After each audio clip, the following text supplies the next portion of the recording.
고린도전서 8장 1절부터 13절까지입니다. 다 같이 함께 읽도록 하겠습니다. 시작. 우상의 제물에 대하여는 우리가 다 지식이 있는 줄을 아나 지식은 교만하게 하며 사랑은 덕을 세우나니 만일 누구든지 무엇을 아는 줄로 생각하면 아직도 마땅히 알 것을 알지 못하는 것이요 또 누구든지 하나님을 사랑하면 그 사람은 하나님도 알아주시느니라. 그러므로 우상의 제물을 먹는 일에 대하여는 우리가 우상은 세상에 아무것도 아니며 또한 하나님은 한 분밖에 없는 줄 아노라. 비록 하늘에나 땅에나 신이라 불리는 자가 있어 많은 신과 많은 주가 있으나 그러나 우리에게는 한 하나님 곧 아버지가 계시니 만물이 그에게서 났고 우리도 그를 위하여 있고 또한 한 주 예수 그리스도께서 계시니 만물이 그로 말미암고 우리도 그로 말미암아 있느니라. 그러나 이 지식은 모든 사람에게 있는 것이 아니므로 어떤 이들은 지금까지 우상에 대한 습관이 있어 우상의 제물로 알고 먹는 거로 그들의 양심이 약하여지고 더러워지느니라. 음식은 우리를 하나님 앞에 내세우지 못하나니 우리가 먹지 않는다고 해서 더 못 사는 것도 아니고 먹는다고 해서 더 잘 사는 것도 아니니라. 그런즉 너희의 자유가 믿음이 약한 자들에게 걸려 넘어지게 하는 것이 되지 않도록 조심하라. 지식 있는 내가 우상의 집에 앉아 먹는 것을 누구든지 보면 그 믿음이 약한 자들의 양심이 담력을 얻어 우상의 제물을 먹게 되지 않겠느냐. 그러면 내 지식으로 그 믿음이 약한 자가 멸망하나니 그는 그리스도께서 위하여 죽으신 형제라. 이같이 너희가 형제에게 죄를 지어 그 약한 양심을 상하게 하는 것이 곧 그리스도에게 죄를 짓는 것이니라. 그러므로 만일 음식이 내 형제를 시적하게 한다면 나는 영원히 고기를 먹지 아니하여 내 형제를 시적하지 않게 하리라. 아멘. 오늘은 본문을 중심으로 해서 지식보다 중요한 사랑, 지식보다 중요한 사랑이라는 제목으로 하나님 말씀을 나누기를 원합니다. 앞장에서 바울은 이 세상을 우리가 살아갈 때에 종말 의식을 가지고 또 오직 하나님께만 초점이 맞추어진 헌신의 삶을 강조하기 위해서 결혼과 독신이라는 소재를 사용했음을 우리가 알아보았습니다. 이제 본장인 8장에서 바울은 주제를 바꾸어서 사랑으로 약한 자를 돌보아 주는 것이 지식을 가지고 남을 판단하고 남에게 해를 끼치는 것보다 더 중요하다라는 사실을 강조하기 위해서 우상에게 바쳐진 제물을 먹는 문제를 소재로 사용합니다. 계속해서 말씀드렸듯이 이 당시 고린도는 대도시로서 각종 종교가 혼합되어 있는 거대한 도시였습니다. 그렇기 때문에 많은 종교가 있고 그 종교의 의식을 치르기 위해서 수많은 동물들이 하루에도 몇만 마리씩 희생되던 그런 도시였습니다. 그리고 그 제사 이후에 남겨진 고기들이 시장으로 유통이 되었던 것이었습니다. 이러한 현실에 대해서 자칭 믿음이 있고 지식을 가진 자들로서 그리스도 안에서 우리는 자유하다라고 여겼던 자들은 우상은 아무것도 아니다라는 사실을 알았기 때문에 이러한 고기를 먹는 것에 대해서 아무런 거리낌이 없었습니다. 그렇지만 이 고린도 교회 성도들 가운데서는 초신자들이 있었고 또 아직 주님의 장성한 분량에까지 이르지 못한 미성숙한 신자들이 있었습니다. 그리고 또 천성적으로 의심이 많고 연약한 기질을 가진 성도들도 있었습니다. 그래서 이들은 아직 그리스도 안에서의 자유라는 개념을 제대로 알지 못했고 또 자신들이 부지부식간에 우상에게 바쳐진 고기를 먹어서 우리들의 양심과 몸을 더럽히게 될까 또 노심초사하는 성도들이 많이 있었습니다. 이러한 두 부류의 사람들로 인해서 고린도 교회에는 상당한 신학적인 논쟁 혹은 여러 논쟁이 있었던 것 같습니다. 오늘 본문에 보면 바울이 굳이 이 지식이라는 단어를 사용하고 있는 것을 볼 수가 있는데요. 이 지식이라는 단어는 헬라어로 그노시스라는 단어인데요. 이 그노시스라는 단어는 이 당시 초기 기독교 시대에 유행했던 이단, 즉 영지주의자들을 말하는 단어와 똑같은 단어였습니다. 그렇기 때문에 바울이 굳이 이 지식이라는 단어를 사용했다는 것은 이 영지주의자들로 인하여서 이 교회는 여러 가지 논쟁과 문제가 불거졌었고, 또 어떻게 보면 이러한 논쟁과 문제를 이렇게 계속해서 부추기는 사람들이 이러한 사람들이었기 때문에 바울은 이제 그런 것들을 짚고 넘어가며 또 그런 것들을 경계하기 위해서 이 내용을 오늘부터 앞으로 이어질 11장까지 다소 길게 언급하는 것을 우리가 볼 수가 있을 것입니다.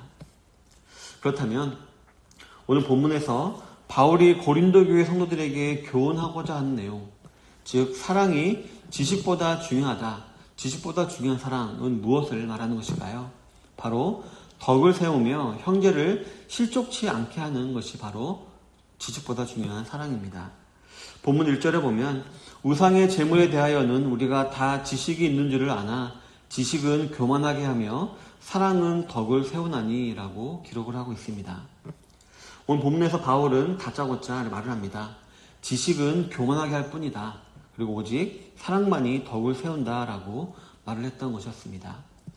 이 영지주의자들이 말한 많은 것도 있고 또 많은 이들의 행함의 패단도 있지만 가장 두드러지는 것은 이들은 자기들에게만 신령한 지식이 있고 다른 성도들에게는 그런 지식이 없고 그렇기 때문에 자신들은 우월하다라고 생각하는 그런 사람들이었습니다. 따라서 이 영지주의자들은 태생적으로 교만한 자들이었던 것이었습니다. 하지만 성도 여러분, 옛말에도 보면 변은 익을수록 고개를 숙인다라는 말이 있습니다. 또한 그 유명한 내 자신을 알라라는 말도 있습니다. 이 두 격언의 의미는 진정한 의미는 무지에 대한 자각입니다.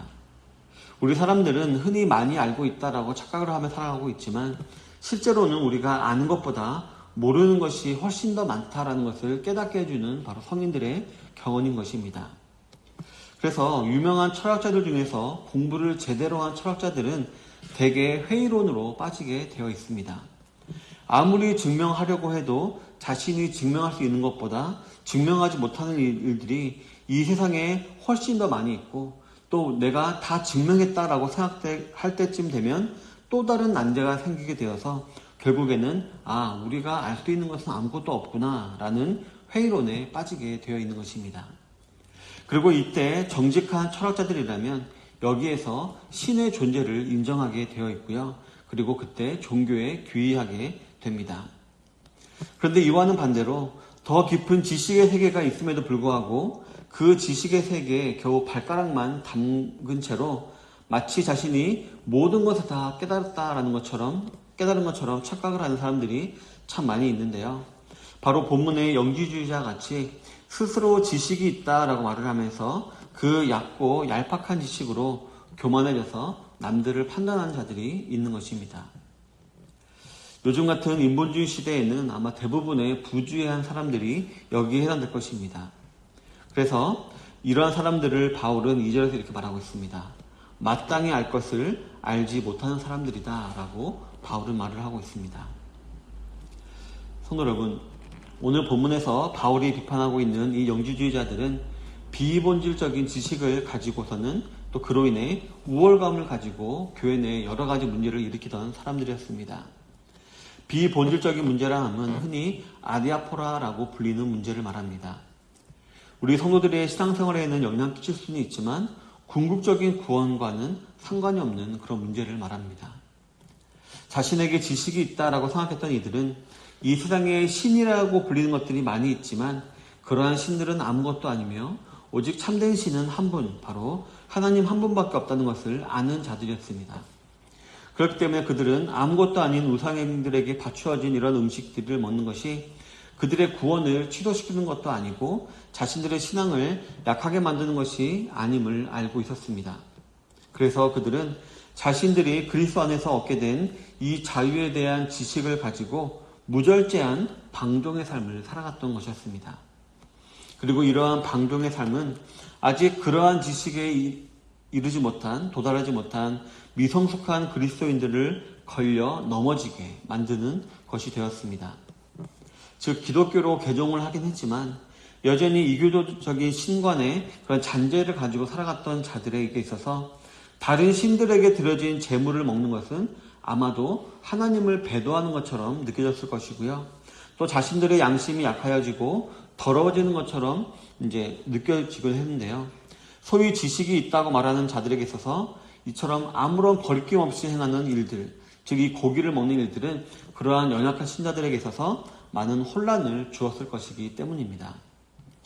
또한 반대로 소위 지식이 있다라고 말하는 자들이 그리스도인의 자유라는 명분하에 방종하는 모습을 이 미성숙한 성도들이 무비판적으로 따라하다 보면 결국 미성숙한 성도들로 하여금 왜곡된 신앙을 가지게 하여서 내용이 없는 껍데기만 가진 신앙을 가지게 만들 수 있는 소지가 있는 것이었습니다. 그렇기 때문에 바울은 1절 이하에 보면은 덕을 세우는 사랑을 계속해서 강조하고 있는 것입니다. 이 덕을 세우는 사랑이란 말은 교만하게 만드는 지식과 반대되는 그런 개념입니다.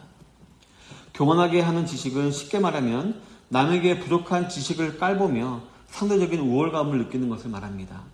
반면에 덕을 세우는 사랑은 쉽게 말하면 남에게 부족한 지식이 있다면 채워주고 같이 온전한 신앙의 수준에까지 자라는 것을 의미합니다. 즉 바울은 형제에 대한 사랑을 자신이 소유한 지식보다 더 중요하게 여겼던 것이었습니다. 그리고 이러한 형제에 대한 사랑이 모든 성도들에게 다 동일하게 있어야 함을 강조했던 것이었습니다. 왜냐하면 2절에도 기록하고 있듯이 이러한 사랑은 하나님께서 알아주시는 것이기 때문이었습니다. 다음으로 바울은 9절 이하에서도 보면 형제를 실족하지 않게 하는 사랑을 강조하였습니다. 이처럼 바울은 덕을 세우지는 못할지언정 적어도 형제를 실족하게지는 않게 해야 한다라고 말을 하고 있는 것입니다. 소위 지식을 가졌다고는 하나 아직 인격적으로는 성숙하지 못하여서 주인은 바라보지 못하고 오로지 자기 자신에게만 정신이 팔려 남을 배려하지 못하고 왜곡된 상식을 갖게 하지는 말아야 한다라는 것입니다. 마치 회칠한 무덤 같다라는 책망을 받은 바리새인들과 같이 그 진정한 내용과 깊은 진리는 알지 못하고 종교적인 의식만을 행하는 것을 가지고 신앙생활을 한다라고 착각하게 만들 수 있으니 조심해야 한다는 것입니다. 어떻게 보면 영적으로 그들을 죽이는 것이 될 수 있으므로 조심해야 한다는 것입니다. 왜냐하면 우리가 이런 것을 조심해야 될 이유는 11절에도 기록하고 있듯이 비록 미성숙한 성도라고 할지라도 성도라고 한다면 그는 예수님께서 그를 위해 친히 죽어주실 정도로 귀하게 여기시는 사람이기 때문입니다. 그리고 12절에 나와 있듯이 이러한 이들을 실족하게 하고 실망시키는 것은 죄가 되는 것이기 때문입니다. 사랑하는 성도 여러분, 본문 13절에서 바울은 그러므로 만일 음식이 내 형제를 실족하게 한다면 나는 영원히 고기를 먹지 아니하여 내 형제를 실족하지 않게 하리라 라고 기록을 하고 있습니다. 이 당시 바울은 아다시피 그 어느 누구보다도 하나님과 그리스도 예수에 대한 놀라운 지식을 가진 사람이었습니다. 정말 영지주의자들과는 비교가 되지 않을 정도로 탁월한 지식을 갖고 있던 사람이 바로 바울이었던 것입니다.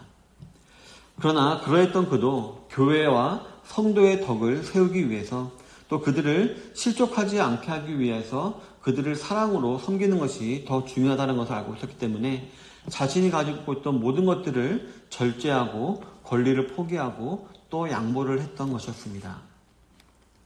성도 여러분, 흔히 어떤 목사님들은 우리 교회를 헬스클럽과 같은 교회 혹은 재활센터와 같은 교회로 이렇게 교회를 비유하기도 합니다. 이 헬스클럽과 재활센터는 동일한 점이 있다면 둘 다 몸을 키우는 곳입니다. 그런데 헬스클럽에 가면 저마다 다른 사람과 자신을 비교하며 몸 만들기에 여념이 없습니다. 요즘 같은 경우는 남자는 거의 헐벗고 다니고 또 여자들은 이렇게 레깅스나 그런 것을 입으면서 자신의 몸매를 이렇게 드러내면서 남들과 비교하며 자기의 우월함을 드러내려고 합니다. 하지만 재활센터는 다릅니다. 한 사람이 나무 봉을 잡고 혹은 그 스테인리스 봉을 잡고 겨우겨우 한 걸음을 떼면은 주위의 모든 사람들은 다 박수를 쳐주면서 그 사람에게 용기를 북돋워 줍니다. 바로 연약한 사람을 아끼고 사랑하기 때문입니다. 우리 좋은시학교회는 어떤 형태의 교회가 되어야 하겠습니까? 자신이 가지고 있는 지식을 자랑하며 남에게 상처를 주고 분열시키는 교회가 되어야 할까요? 아니면 자신의 지식을 통해 남을 세우고 남을 돕고 서로 함께 자라기를 도모하는 하나 된 그런 교회가 되어야 할까요? 당연히 사랑이 충만한 재활센터와 같은 그런 교회가 되어야 할 것입니다. 비본질적인 것들에 대한 지식을 가지고 서로 다투고 말을 만들어내는 교회가 아니라 한 하나님, 곧 한 아버지를 모시고 있는 자들이며 한 예수 그리스도를 신랑으로 모시고 사는 자들로서 날마다 어제보다 오늘 더 사랑하며 같이 성장해가는 그런 교회가 바로 우리 좋은시각 교회가 되어야 할 줄로 믿습니다. 부디 이러한 사랑에 넘치는 아름다운 교회의 모습을 상상하며 하시면서 오늘 하루도 하나님 중심, 말씀 중심, 교회 중심으로 살아가시는 모든 성도님들이 다 되시기를 주님의 이름으로 축원합니다. 아멘.